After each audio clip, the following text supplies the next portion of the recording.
we provide you the platform to turn your dreams into reality. Give wings to your aspirations with KR Mangalam University.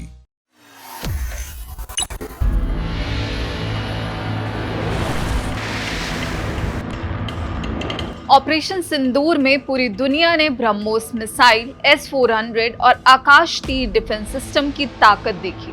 Bharat ने पाकिस्तान के हर मंसूबे को हवा में ही राख कर दिया। ऐसा मुंह तोड़ जवाब दिया कि दुश्मन देश की हवाइयां उड़ गई। लेकिन अब भारत एक और धमाके की तैयारी में है। अब 30,000 करोड़ में भारत QRSAM मिसाइल सिस्टम बना रहा है। यानी अब दुश्मन की कोई भी मिसाइल ड्रोन भारत की सीमा से धराशायी हो जाएगी। भारतीय सेना को मिलने वाले इस मिसाइल सिस्टम की खासियत क्या है और कैसे अब दुश्मनों में फिर खलबली मचने वाली है? रिपोर्ट्स के मुताबिक भारत जल्द ही सतह से हवा में वार करने वाली मिसाइल सिस्टम की 3 रेजिमेंट खरीदने की तैयारी कर रहा है। रक्षा मंत्रालय जल्द ही इस मिसाइल सिस्टम की 30,000 करोड़ रुपए की डील को मंजूरी देने वाली है। यह पूरी तरह भारत में बना है। यह निर्णय इंडियन एयर डिफेंस सिस्टम को और ज्यादा मजबूत बनाने के लिए लिया गया है। राजनाथ सिंह की अगुवाई वाली रक्षा परिषद इस महीने के आखिर तक इसे स्वीकृति देने पर विचार करेगी। अब जान लेते हैं आखिर QRSAM मिसाइल सिस्टम की खासियत क्या है।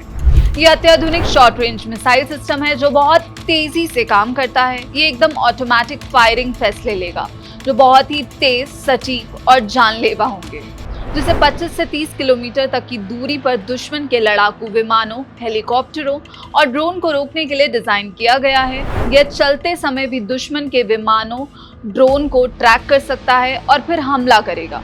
ये पहले से मौजूद MRSAM मिसाइल सिस्टम और आकाश मिसाइल सिस्टम के साथ मिलकर दुश्मनों को मुंह तोड़ जवाब देगा। इसे किसी भी प्लेटफॉर्म से लॉन्च किया जा सकता है, चाहे वो ट्रक हो, बंकर हो या मोबाइल यूनिट। जबकि DRDO बहुत कम दूरी की वायु रक्षा मिसाइल प्रणाली भी तैयार कर रहा है जिसकी रेंज लगभग 6 किलोमीटर है। आपको याद होगा कि 22 अप्रैल को पहलगाम आतंकी हमले के बाद भारत ने ऑपरेशन सिंदूर के तहत पाकिस्तान के आतंकी ठिकानों को धुआं कर दिया था।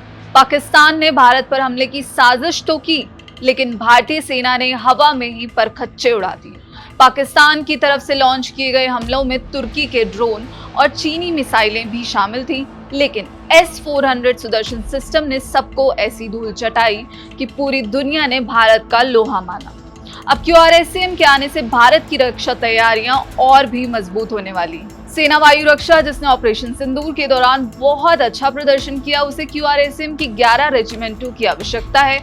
यहाँ तक कि यह धीरे धीरे स्वदेशी आकाश प्रणाली की रेजिमेंटों को भी शामिल कर रहा है।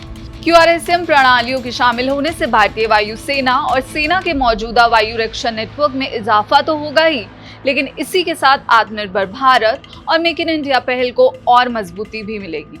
इस पर आपकी क्या राय है, हमें कमेंट बॉक्स में जरूर बताइए और ऐसी ही खबरों और वीडियोस के लिए जुड़े रहिए दैनिक जागरण के साथ।